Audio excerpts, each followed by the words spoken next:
Hubungan dengan orang lain akan jadi lebih bermakna bila kamu bisa berhubungan baik dengan diri kamu sendiri.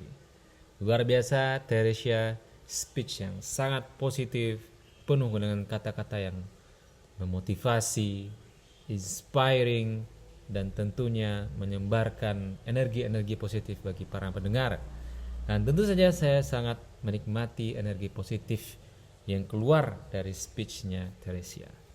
Baiklah, mari kita ulas speech dari Teresia. Banyak hal yang sangat menarik dari Teresia, tentunya adalah speech-nya penuh dengan kata-kata yang optimis, menginspirasi, memberikan solusi bagi permasalahan hidup, apalagi bagi orang-orang yang sudah tersakiti. Luar biasa.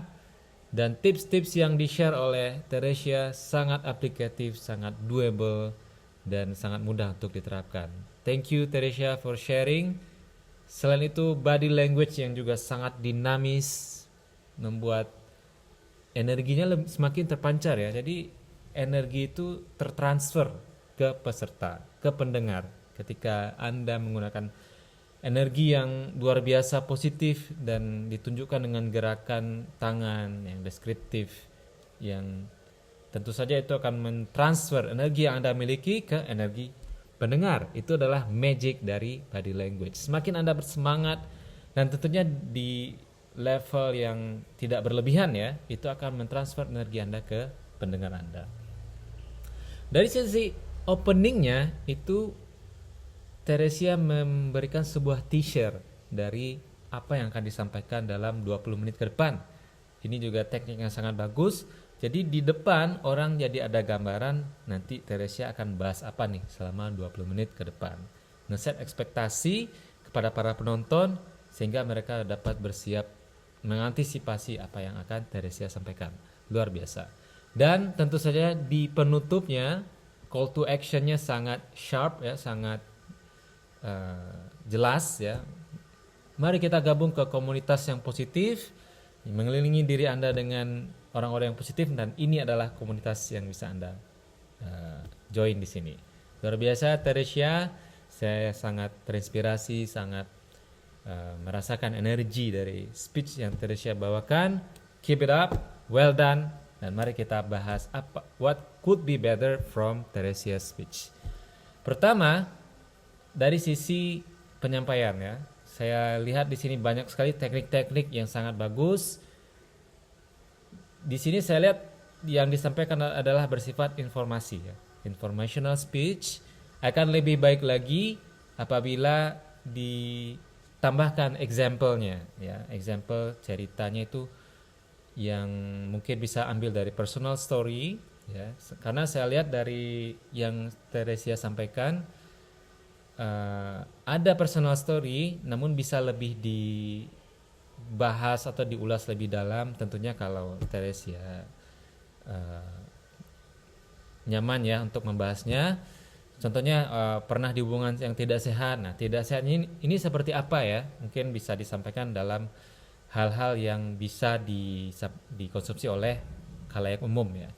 Nah, terus setelah move on dari hubungan yang tidak sehat itu yang seperti apa, dan akhirnya triggernya apa yang membuat Teresia sekarang bisa move on gitu ya, dan sekarang apa nih hal-hal yang dilakukan.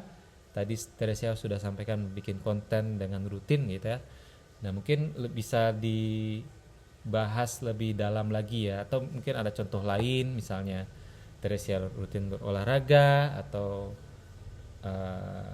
rutin journaling, yoga segala macam. Dan itu bisa lebih dibahas lagi karena orang akan semakin tertarik dengan apa yang Teresia sampaikan kalau dibikin dalam bentuk cerita gitu ya. Jadi ceritanya dulu seperti apa, perjuangannya seperti apa. Mungkin kalau misalnya tidak nyaman share plek-plekan cerita dulunya seperti apa, mungkin sekilas aja di satu tahap aja, misalnya krisis. Kalau misalnya mungkin kalau dari sisi aku contohnya ya, mungkin dulu pernah ada pengalaman jadi tidak bebas untuk berteman dengan siapa aja, yang tadinya aku punya teman banyak, dan karena di hubungan yang tidak sehat ini jadi aku jadi tidak punya teman gitu ya. Jadi aku sulit untuk mengekspresikan perasaanku, sulit untuk bermain futsal atau bermain badminton, yang biasanya aku main badminton setiap minggu, sekarang tidak pernah gitu ya. Dan terus akhirnya aku menyampaikan unek-unek aku bahwa sebenarnya aku tidak nyaman dengan hubungan seperti ini, dan akhirnya aku move on. Dan aku kembali lagi bertemu dengan teman-teman aku yang positif, yang sehat ya. Aku rutin olahraga di daerah Palmerah misalnya setiap Kamis malam, badminton, dan akhirnya aku jadi lebih sehat dan lebih bahagia ya. Jadi intinya adalah semakin detail ceritanya semakin bagus.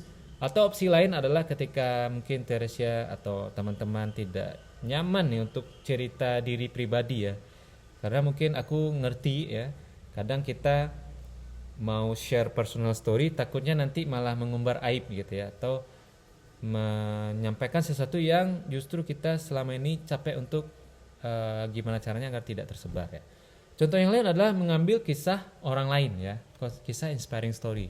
Contohnya misal kalau aku mau bahas mengenai hard work ya, aku daripada aku menceritakan cerita aku yang mungkin nggak hard work banget ya, aku ambil dari Kobe Bryant misalnya. Kobe Bryant itu kalau sesi latihannya jam 10 sampai jam 4 sore, dari jam 8 pagi dia udah ada di gym ya, walaupun jadwalnya itu jam 10 ya. Kemudian sampai jam 4 sampai jam 6 dia masih ada di gym. Nah, jadi Kobe Bryant itu adalah contoh dari hard work, di mana dia datang lebih awal dan pulang lebih akhir. Dan akhirnya dengan konsistensi dan disiplin, akhirnya dia sekarang menjadi legend. Ada 5 championship di NBA dan salah satu MVP yang sangat berkesan di dunia basket. Teresia, speech yang sangat positif, menginspirasi. Terima kasih banyak atas inspirasi dan teknik-teknik tips yang sangat doable bagi kehidupanku, especially dan tentunya bagi kehidupan teman-teman yang mendengar secara umum. Nice opening with teaser and you have call to action untuk mengajak seseorang atau penonton Anda melakukan sesuatu setelah speech ini, dan need to improve more on putting more example ya, menambahkan contoh yang cukup komprehensif ya, end to end dalam speech Anda, sehingga pesan positif yang Anda sampaikan lebih mengena kepada audiens, dan audiens semakin ingat ya, semakin berkesan di diri audiens. Luar biasa Teresia, keep it up, amazed with your consistency, and see you again in the next speech.